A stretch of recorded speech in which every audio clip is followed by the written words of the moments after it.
आजच्या व्हिडिओमध्ये खूप झटपट आणि कमी वेळेत होणारे हेल्दी लाडूची रेसिपी बघणार आहोत। त्यासाठी आपल्याला इथे लागणार आहेत 2 वाटी शेंगदाणे। शेंगदाणे कमी गॅसवर व्यवस्थित भाजून घ्यायचे।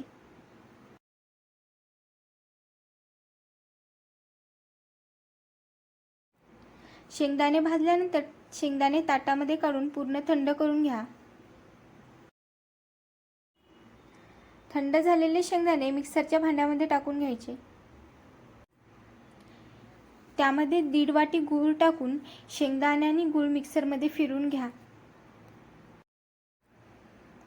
त्यानंतर बारीक केलेले गूळ आणि शेंगदाणे एका ताटामध्ये काढून घ्या। त्याच मिक्सरच्या भांड्यामध्ये बारीक कट केलेलं खोबरं टाकायचं आणि 1 इलायची टाकून बारीक खोबऱ्याची पूड करायची।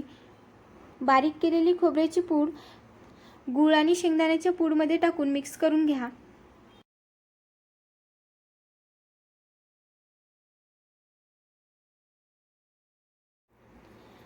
शेंगदाण्याची पूड आणि खोबऱ्याची पूड व्यवस्थित मिक्स केल्यानंतर त्याचे लाडू बनवून घ्यायचे।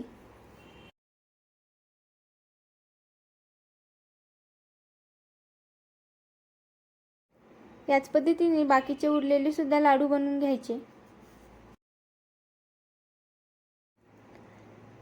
सर्व लाडू बनवून तयार झाल्यावर बारीक केलेली खोबऱ्याची पूड लाडूवर लावून घ्यायचं।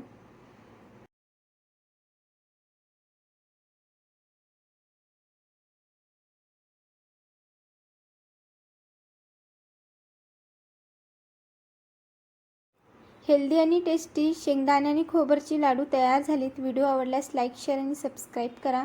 व्हिडिओ पाहिल्याबद्दल थँक्यू।